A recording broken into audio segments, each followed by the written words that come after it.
ये है Sennheiser HD560S और अंडर 15,000 या फिर अंडर 20,000 रुपीज़ ये बेस्ट हेडफ़ोन है। बेस्ट ओपन बैक हेडफ़ोन भी जो आप इससे कह सकते हो। पहले मैं Sennheiser HD600 या फिर 650 जो है वो खरीदने वाला था, बट ऑफ कोर्स वो मेरे बजट के बाहर था। प्लस उसके लिए मुझे जो है एम्प भी यूज़ करना पड़ता। टोटल बजट ऑलमोस्ट जो है उसके बाद 30,000 रुपीज़ के आस-पास जो है मेरा पहुँच जाता, जो डेफ़िनिटली मेरे बजट के बाहर था। तो मुझे कम प्राइस में एक बहुत अच्छा ऑप्शन चाहिए था। देन सबको पता है कि लास्ट 5 ईयर से बेस्ट ऑप्शन है इस प्राइस रेंज में, वो है HD560S। इस वीडियो में मैं आपको क्विकली एक्सप्लेन करूंगा कि ऐसी क्या खास बात इस हेडफोन में जो ऑडियोफाइल या फिर कंटेंट क्रिएटर इवन गेमर्स की जो है ये पहली चॉइस होती है। एंड वाई मैंने HiFiMan HE400, Beyerdynamic DT 990 pro, AKG K702 या फिर ऑडियो टेक्निका M50X को जो है वो कंसिडर नहीं किया। So let's start. First let me explain कि Sennheiser HD560S है क्या। तो ये एक ओपन बैक हेडफोन है, स्पेशली बनाया गया है ऑडियो फाइल को ध्यान में रखते हुए। मतलब उन लोगों के लिए जिनको म्यूजिक को सिर्फ सुनना नहीं है, म्यूजिक को फील भी करना है, उसे समझना है, जिनको म्यूजिक की हर डिटेल जो है वो जाननी है, सुननी है, हर रिकॉर्डिंग की क्वालिटी जज करनी है। वैसे तो स्टूडियो मॉनिटर जैसा ही साउंड ये देता है, बस हेडफोन फॉर्म फैक्टर में आप इसे कह सकते हो। अगर आपको एक्यूरेट साउंड चाहिए विदाउट एनी कलरिंग और आर्टिफिशियल बूस्ट, देन ये हेडफोन जो है उनके लिए है। ऑलमोस्ट सारे यूज के लिए जो है ये इसे बेस्ट मैं कहूंगा। इवन कॉम्पिटेटिव गेमिंग के लिए भी जो है ये ट्यूनिंग सबसे बेस्ट ही है। इसमें 38 के ड्राइवर्स हैं, वो 9 डिग्री एंगल पे माउंटेड है। इसका बेनिफिट मैं आपको आगे एक्सप्लेन करूंगा। 120 ohms इम्पीडेंस है इसके अंदर, सेंसिटिविटी 110 dB है, मींस फोन और लैपटॉप पे भी जो अच्छे से ये चल जाएगा। एम्पलीफायर की जरूरत आपको इसमें नहीं पड़ेगी, अगर है तो ऑफकोर्स अच्छी बात ही है। फ्रीक्वेंसी रिस्पॉन्स 6 हर्ट्ज से 38,000 हर्ट्ज तक इसके है, काफी वाइड फ्रीक्वेंसी रेंज है, ऑलमोस्ट सब कुछ जो है वो कवर कर लेता है। Like most of the other personal headphone इसमें माइक्रोफोन नहीं है, जो काफ़ी लोगों के लिए ड्रॉबैक जो है ये हो सकता है, बट वो प्रॉब्लम अब जो है Sennheiser ने सॉल्व कर दी गई है। इसमें जो है एक एड ऑन बूम माइक्रोफोन जो है वो लॉन्च हो गया है। ये आप सेपरेटली भी खरीद सकते हो और साथ में कॉम्बो में भी जो है वो खरीद सकते हो। मैंने इसको जो है कॉम्बो ऑफर में खरीदा है। इसका रिव्यू भी जो है मैंने अपनी यूट्यूब चैनल और वेबसाइट दोनों पे अपलोड कर दिया है। क्वालिटी माइक्रोफोन की बहुत अच्छी है, इतनी अच्छी है कि इससे बेटर माइक्रोफोन आपको शायद ही किसी और हेडफोन में मिलेगा। एंड इसकी कॉस्ट भी बहुत ज़्यादा नहीं है, तो आप डेफिनेटली जो है इसको खरीद सकते हो। ये एड ऑन माइक्रोफोन डेफिनेटली इस हेडफोन को इसके कॉम्पिटिटर्स के मुकाबले बहुत ज़्यादा एडवांटेज जो वो ऑफर कर देता है। अब गेमर, स्ट्रीमर और जिनको ज़्यादा मीटिंग और इवेंट अटेंड करनी होती है, उनके लिए भी ये हेडफोन जो है बहुत अच्छी चॉइस बन जाएगा। फर्स्ट, इस हेडफोन की बिल्ड क्वालिटी भी एक रीज़न है कि मैंने जो है इसको सिलेक्ट किया है। वैसे लुक वाइज तो ये डिसेंट ही लगता है, उतना प्रीमियम नहीं लगता, क्योंकि ऑफकोर्स पूरा हेडफोन जो वो प्लास्टिक का है, but like other Sennheiser headphone एक सॉलिड प्लास्टिक बिल्ड है इसके अंदर, एंड ये ड्यूरेबल डेफिनेटली फील होता है। तो डोंट वरी, इसका साथ आपकी दोस्ती जो है काफ़ी लंबी चलेगी। मुझे Sennheiser की केबल क्वालिटी हमेशा से अच्छी लगती थी, इसमें भी केबल क्वालिटी अच्छी है। 1.5 metre long rubber coated cable है, काफ़ी हद तक जो है वो टेंगल फ्री है। एंड बाकी 5th जनरेशन सीरीज हेडफोन की तरह 2.5 कनेक्टर के साथ डिटेचेबल केबल है विथ ट्वाइस लॉक मैकेनिज्म, जो इंश्योर करता है कि यूज़ करते टाइम ये लूज नहीं होगा, जो अक्सर हेडफोन्स में हो जाता है। अगर केबल इनकेस खराब भी हो जाता है तो डिटेचेबल है, एंड Sennheiser खुद इसका रिप्लेसमेंट जो वो सेल करती है, वो भी अफोर्डेबल प्राइस पे, तो कोई प्रॉब्लम नहीं आएगी। एंड ये भी जो है एक सॉलिड रीज़न है कि मैं Sennheiser के हेडफ़ोन को ज़्यादा प्रेफ़र करता हूँ। इस हेडफ़ोन या फिर Sennheiser का कोई भी आप हेडफ़ोन देख लो, उसके जो पार्ट्स होते हैं, बाहर के जो पार्ट्स होते हैं, केबल, एयरपैड्स, हेडसेट, कुशन्स वगैरह, वो सब कुछ जो है वो रिप्लेस हो सकता है।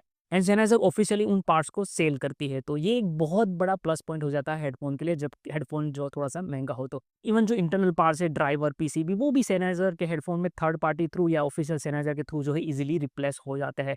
तो एक्सपेंसिव हेडफ़ोन में ये होना जो है बहुत ज़रूरी है। एंड ये भी एक रीज़न है कि मैं या फिर दूसरे लोग Sennheiser को ज़्यादा प्रेफ़र करते हैं दूसरे ब्रांड के कंपेयर में। इस हेडफ़ोन का बेस्ट पार्ट जो है कम्फ़र्ट भी है, बहुत ज़्यादा बल्की नहीं है, अराउंड द ईयर डिज़ाइन है, बट एयर पे पूरा ये कवर कर लेता है।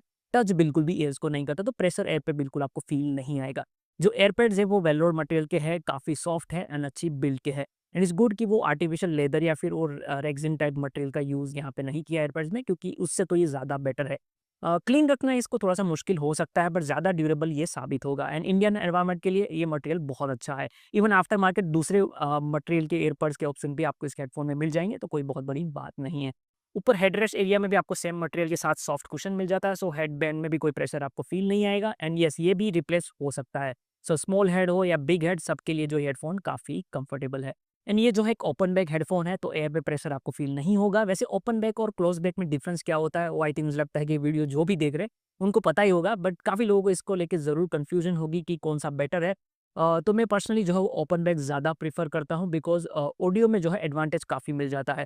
जैसे कि क्लोज़ बैक में क्या होता है कि साउंड जो है अंदर रिफ्लेक्ट होती है, जबकि ओपन बैक में साउंड उससे थोड़ी ज़्यादा नेचुरल लगती है क्योंकि बैक ओपन है तो उसमें रिफ्लेक्ट साउंड नहीं होती है। दूसरा ओपन बैक में ड्राइवर जो है फ्रीली मूव कर सकते हैं तो एयर प्रेशर जो अंदर होता है वो नहीं होता, तो बेस और ट्रबल एक्सटेंशन अच्छा हो जाता है। प्लस साउंड स्टेज वाइड हो जाता है, म्यूज़िक लगता है अंदर से नहीं बाहर से आ रहा है, स्पीकर जैसा फ़ील आपको जो आ जाता है। तो यही रीज़न है कि मैं और ज़्यादातर ऑडियोफ़ाइल ओपन बैक को जो है वो प्रेफ़र करते हैं। एक डिसएडवांटेज भी ये है कि हाँ, नॉइज़ आइसोलेशन इसमें अच्छा नहीं होता। आप म्यूज़िक सुन रहे हो, वो थोड़ा बाहर भी सुनाई देगा और बाहर की आवाज़ आपको अंदर भी सुनाई देगी। अब फाइनली साउंड क्वालिटी डिटेल में बट थोड़ा-सा ईज़ी वे में अगर मैं आपको एक्सप्लेन करूँ तो 38 एमएम के ड्राइवर्स हैं एंड 9 डिग्री एंगल पे जो वो माउंटेड है। जैसे कि हम स्पीकर को ट्रायंगल पोज़ीशन पे जो सेट करके रखते हैं for better experience, same headphone में ड्राइवर को उस तरह से एंगल पे जो है यहाँ पे रखा गया है ताकि एक बेटर साउंड स्टेज और बेटर इमेजिंग आपको मिले एंड वो इस ईयरफ़ोन में जो है वो फ़ील भी होता है। ओवरऑल साउंड सिग्नेचर जो है इसका काफ़ी नेचुरल है, सिर्फ़ थोड़ा-सा जो है वो ब्राइट है। ये म्यूज़िक को कलर नहीं करता, जो ओरिजिनल रिकॉर्डिंग में है एग्ज़ैक्टली वही ऑफ़र करता है। कोई आर्टिफ़िशियल बूस्ट इसमें नहीं है, कोई फन ट्यूनिंग नहीं है, almost like a studio monitor. अगर रिकॉर्डिंग अच्छी है तो अच्छा सुनाई देगा, अगर खराब है तो खराब सुनाई देगा।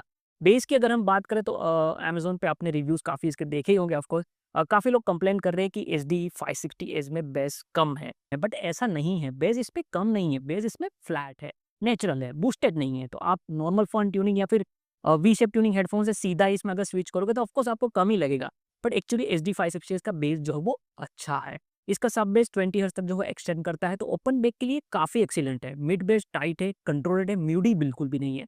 बेस नोट में डिफरेंस इसमें क्लियरली पता चलता है। आपको एक ही टाइम पे ड्रम और बेस गिटार का अलग-अलग जो है वो सुनाई देंगे, मिक्स नहीं होते हैं। बेस का टेक्सचर अच्छा है, क्लास लीडिंग तो नहीं कह सकते बट प्राइस के हिसाब से जो है वो बहुत अच्छा है। अगर एक सिंपल वे में अगर मैं आपको कहूँ तो बेस फील कम होता है, फिजिकल इम्पैक्ट कम है, बट बेस सुनाई क्लियरली देता है। ऑडियो फाइल लिसनिंग के लिए जो है ये परफेक्ट बेस है। मिड आई थिंक एचडी 560 का सबसे स्ट्रॉन्गेस्ट पॉइंट है। लोअर मिड नेचुरल है, बेस से पूरी तरह सेपरेटेड है, कोई ब्लीडिंग इन दोनों में नहीं है। अपर मिड थोड़ा-सा फॉरवर्डेड है, ज़्यादा नहीं, सिर्फ थोड़ा-सा। इसकी वजह से वोकल इसमें काफ़ी क्लियरली जो है वो सुनाई देते हैं। मेल एंड फीमेल दोनों वोकल जो है वो अच्छे लगते हैं इसमें।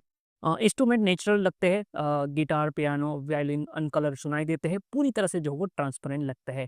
अगर ट्रबल की बात करें तो एचडी 560 का ट्रबल एक्सटेंड काफ़ी 30 किलोहर्ट्ज़ तक जो है सेनाइज़र क्लेम करते हैं कि जा रहा है एंड प्रैक्टिकली ऐसा लगता भी है कि जा रहा है। ट्रबल बहुत डिटेल के साथ है।